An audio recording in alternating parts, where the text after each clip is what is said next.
شروع اللہ کے نام سے جو سب پر مہربان ہے، بہت مہربان ہے۔ اے پیغمبر، یقین جانو ہم نے تمہیں کھلی ہوئی فتح عطا کر دی ہے تاکہ اللہ تمہاری اگلی پچھلی تمام کوتاہیوں کو معاف کر دے اور تاکہ اپنی نعمت تم پر مکمل کر دے اور تمہیں سیدھے راستے پر لے چلے، اور تاکہ اللہ تمہاری ایسی مدد کرے جو سب پر غالب آ جائے۔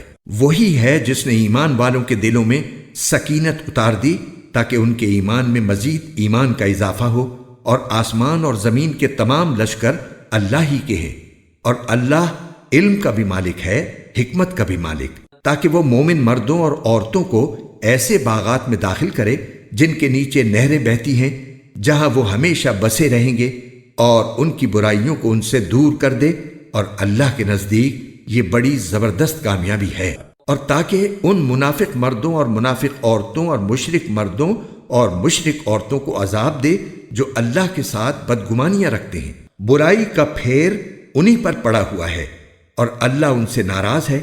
اس نے ان کو اپنی رحمت سے دور کر دیا ہے، اور ان کے لیے جہنم تیار کر رکھی ہے، اور وہ بہت ہی برا ٹھکانہ ہے۔ اور آسمانوں اور زمین کے تمام لشکر اللہ ہی کے ہیں، اور اللہ اقتدار کا بھی مالک ہے، حکمت کا بھی مالک۔ اے پیغمبر، ہم نے تمہیں گواہی دینے والا، خوشخبری دینے والا اور خبردار کرنے والا بنا کر بھیجا ہے، تاکہ اے لوگو تم اللہ اور اس کے رسول پر ایمان لاؤ اور اس کی مدد کرو اور اس کی تعظیم کرو، اور صبح و شام اللہ کی تسبیح کرتے رہو۔ اے پیغمبر، جو لوگ تم سے بیعت کر رہے ہیں وہ در حقیقت اللہ سے بیعت کر رہے ہیں۔ اللہ کا ہاتھ ان کے ہاتھوں پر ہے۔ اس کے بعد جو کوئی عہد توڑے گا اس کے عہد توڑنے کا وبال اسی پر پڑے گا، اور جو کوئی اس عہد کو پورا کرے گا جو اس نے اللہ سے کیا ہے تو اللہ اس کو زبردست ثواب عطا کرے گا۔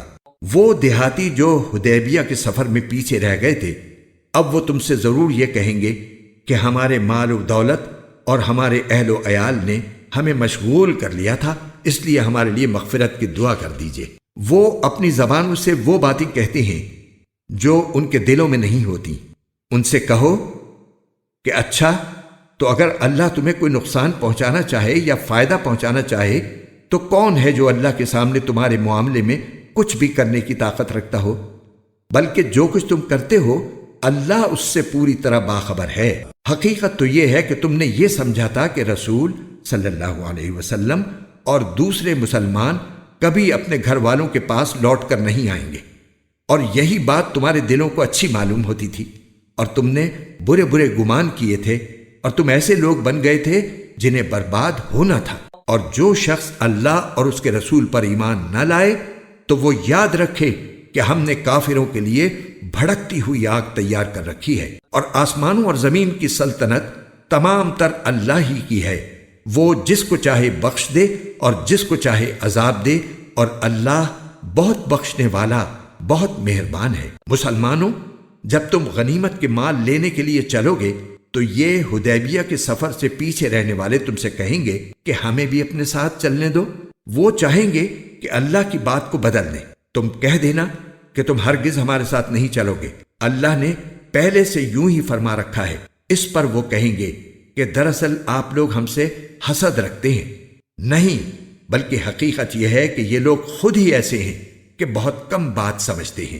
ان پیچھے رہنے والے دیہاتیوں سے کہہ دینا کہ ان قریب تمہیں ایسے لوگوں کے پاس لڑنے کے لیے بلایا جائے گا جو بڑے سخت جنگجو ہوں گے، کہ یا تو ان سے لڑتے رہو یا وہ اطاعت قبول کر لیں۔ اس وقت اگر تم جہاد کے اس حکم کی اطاعت کرو گے تو اللہ تمہیں اچھا اجر دے گا، اور اگر تم منہ موڑو گے جیسا کہ تم نے پہلے منہ موڑا تھا تو اللہ تمہیں دردناک عذاب دے گا۔ اندھے آدمی پر جہاد نہ کرنے کا کوئی گناہ نہیں ہے، نہ لنگڑے آدمی پر کوئی گناہ ہے اور نہ بیمار آدمی پر گناہ ہے۔ اور جو شخص بھی اللہ اور اس کے رسول کا کہنا مانے، اللہ اس کو ایسی جنتوں میں داخل کرے گا جن کے نیچے نہریں بہتی ہوں گی، اور جو کوئی منہ موڑے گا اسے دردناک عذاب دے گا۔ یقیناً اللہ ان مومنوں سے بڑا خوش ہوا جب وہ درخت کے نیچے تم سے بیعت کر رہے تھے، اور ان کے دلوں میں جو کچھ تھا وہ بھی اللہ کو معلوم تھا، اس لیے اس نے ان پر سکینت اتار دی اور ان کو انعام میں ایک قریبی فتح عطا فرما دی۔ اور غنیمت میں ملنے والے بہت سے مال بھی جو ان کے ہاتھ آئیں گے۔ اور اللہ اقتدار کا بھی مالک ہے، حکمت کا بھی مالک۔ اللہ نے تم سے بہت سے مال غنیمت کا وعدہ کر رکھا ہے جو تم حاصل کرو گے۔ اب فوری طور پر اس نے تمہیں یہ فتح دے دی ہے اور لوگوں کے ہاتھوں کو تم سے روک دیا تاکہ یہ مومنوں کے لیے ایک نشانی بن جائے اور تمہیں اللہ سیدھے راستے پر ڈال دے۔ اور ایک فتح اور بھی ہے جو ابھی تمہارے قابو میں نہیں آئی، لیکن اللہ نے اس کو اپنے احاطے میں لے رکھا ہے، اور اللہ ہر چیز پر پوری طرح قادر ہے۔ اور یہ کافر لوگ تم سے لڑتے تو یقیناً پیٹ پھیر کر بھاگ جاتے، پھر انہیں کوئی یار و مددگار بھی نہ ملتا، جیسا کہ اللہ کا یہی دستور ہے جو پہلے سے چلا آتا ہے، اور تم اللہ کے دستور میں ہرگز تبدیلی نہیں پاؤ گے۔ اور وہی اللہ ہے جس نے مکے کی وادی میں ان کے ہاتھوں کو تم تک پہنچنے سے اور تمہارے ہاتھوں کو ان تک پہنچنے سے روک دیا، جبکہ وہ تمہیں ان پر قابو دے چکا تھا، اور جو کچھ تم کر رہے تھے اللہ اسے دیکھ رہا تھا۔ یہی لوگ تو ہیں جنہوں نے کفر اختیار کیا اور تمہیں مسجد حرام سے روکا، اور قربانی کے جانوروں کو جو ٹھہرے ہوئے کھڑے تھے اپنی جگہ پہنچنے سے روک دیا۔ اور اگر کچھ مسلمان مرد اور مسلمان عورتیں مکے میں نہ ہوتی جن کے بارے میں تمہیں خبر بھی نہ ہوتی کہ تم انہیں پیس ڈالو گے اور اس کی وجہ سے بے خبری میں تم کو نقصان پہنچ جاتا، تو ہم ان کافروں سے تمہاری صلح کے بجائے جنگ کروا دیتے، لیکن ہم نے جنگ کو اس لیے روکا تاکہ اللہ جس کو چاہے اپنی رحمت میں داخل کر دے۔